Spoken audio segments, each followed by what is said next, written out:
Ayan, isang magandang morning po sa ating lahat mga kaibigan. Welcome back po sa ating channel. Isang box fan ang dinala sa atin mga kaibigan. Plug in po natin. Ayun, bahagya lamang po na umiikot mga kabalita. Pero hindi talaga po siya makapag-spin ng maayos. Ayan, buksan po natin upang malaman ang dahilan Anyways, medyo marami na po tayong na-upload na ganito. Pero gaya po ng sabi natin ay iba't iba naman ang kwento mga kaibigan. So bawat dalhin sa atin ay ibabahagi po natin sa inyo lahat Alright, so dito po sa harap ang pag-alis ng takip. Test natin kung maluwag ba. Ayun so far, so good naman mga kaibigan. Pero hindi pa rin po tayo dapat pagkakampante na pagkaganyan na nakakapag-spin ng free ay good ang ating shafting o bushing Hindi po yung ganun.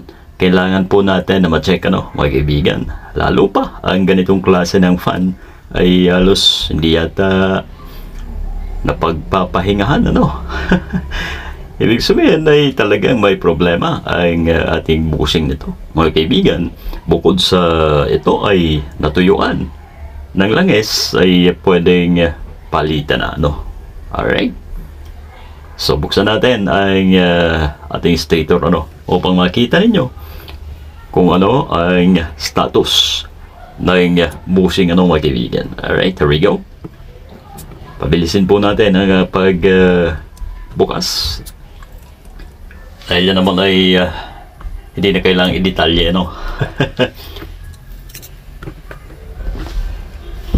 O ito po pala sa ating mga subscriber alam nyo naman kung saan po kayo galing yung karamihan ay panoorin nyo naman ang ating vlog Although wala na tayo sa charity ay andito pa rin po tayo upang magbahagi ng ating amunting nalalaman. Ito mga kaibigan, nasunog ang plastic. Ang ibig lamang ipawatig mga kaibigan ay sobra ang init ng fan na ito, kaya naman ay nasunog ang plastic na yan hindi makaikot ng maayos, and of course sira din po ang bushing natin mga kaibigan. Pero itong shafting natin ay pwede pa po ito linisin lang po ng maigi, and then mas maganda siguro ay lihain iliha po natin ng mga 1,000 ang pino para hindi siya magaspang mga kaibigan. Eto,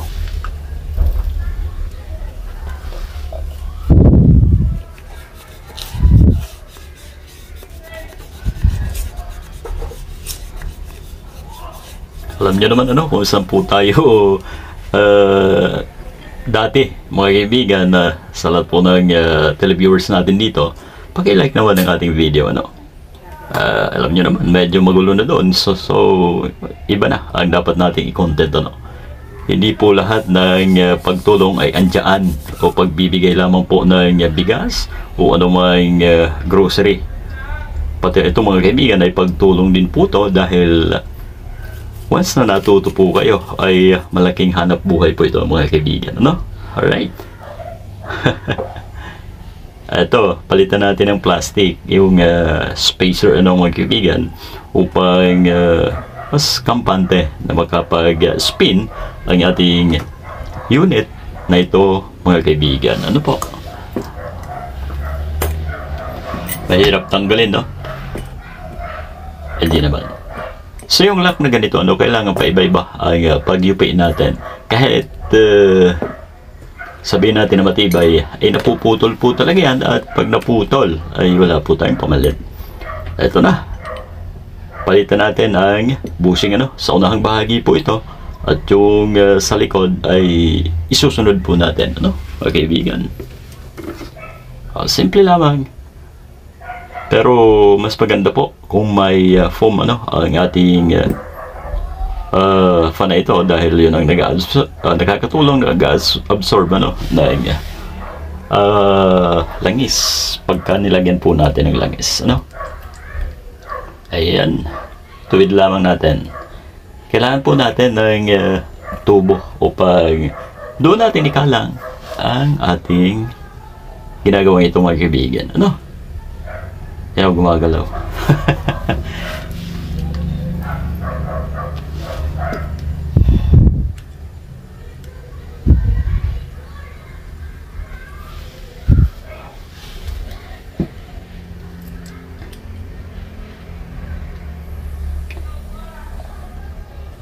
Yan, ipapantay lamang po yan mga kaibigan. At saka natin didiin dyan sa tubo. And then, pukpukin sungkitin mo na kung medyo malayo upang hindi siya agad mayupi at maputol. Okay, eto na.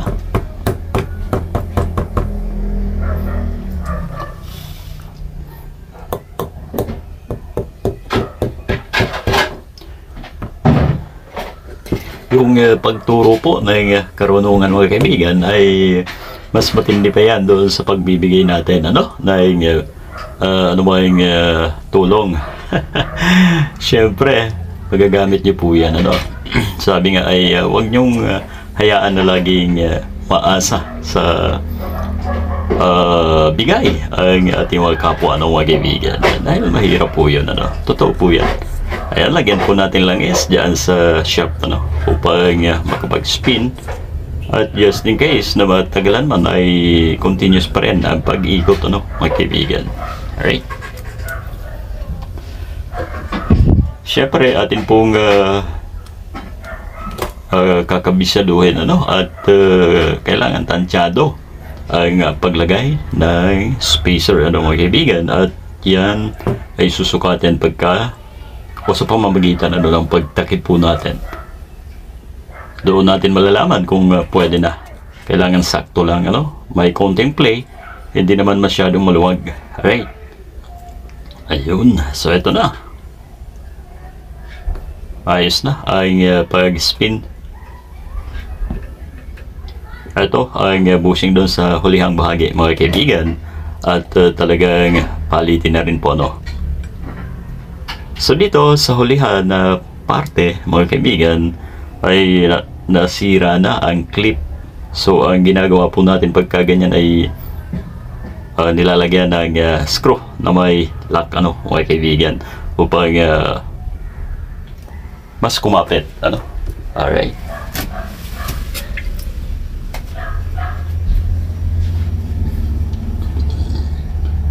At binalot din natin ang tela yung motor. Ayan may mga screw na po yan mga kaibigan. Yan ang estilo po natin dahil natuklap na o naputol ang clip. Mabilis lang maputol yan. Ang problema, wala pa tayong pamalit so DIY muna. At yung tali ay i-assure din po natin upang hindi bumitaw. Once na bumitaw yan, and then yan ay maghiwa-hiwalay baka maputol ang tanso maging dahilan upang mas lalong hindi na gumana ang ating fan mga kaibigan. Eto na. At ilalagay na po natin mga kaibigan, mga mahal kong kabalita. Alright.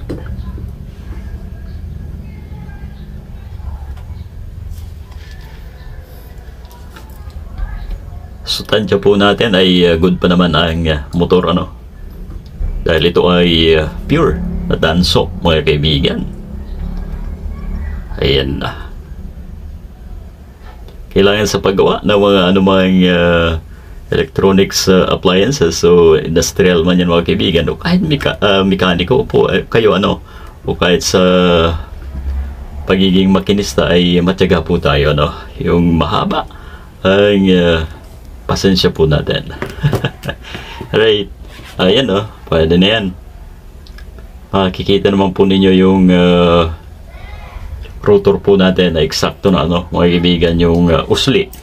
So pagka ganun, okay na yung sa likod dito na lamang po tayo mag-adjust sa harapan mga kaibigan. Okay, takpan natin at subukan kong may play pa o wala na. Kailangan may play po yan mga kaibigan mga kabalita.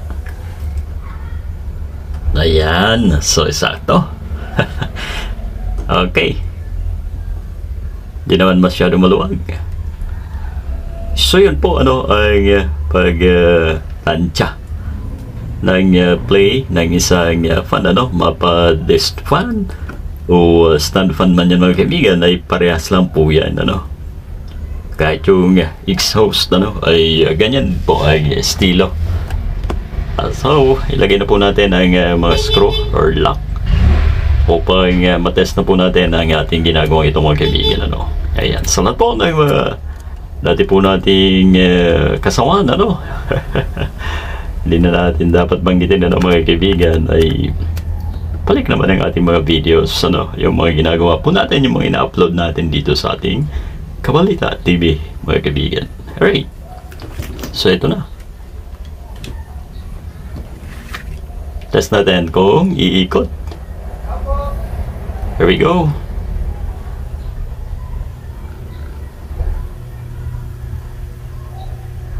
Ayun, so gumana na po mga kaibigan. Okay, balik na natin ang lock o yung pin lock, ano. Saka na natin i-test ng pang final, ano mga kaibigan. Padali lamang po, di ba? Ayan, ang LC po natin. DIY na rin po to dahil actually dapat may ang lock po nito ay screw, ano, yung bakal. Pero ito pwede naman po, ano mga kaibigan. Eto na, pati na i-test.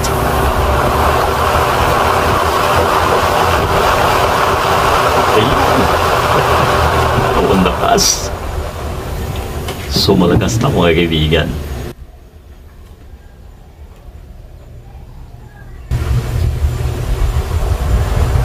So good na ang ating box fan ito mga kaibigan.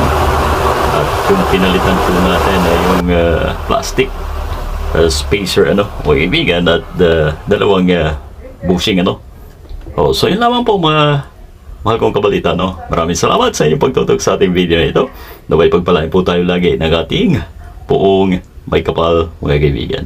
Eto yung mga pinalitan po natin. At umandar na ang maayos ang ating fan na ito mga kaibigan. Maraming salamat for keeping me a company, ano mga kaibigan.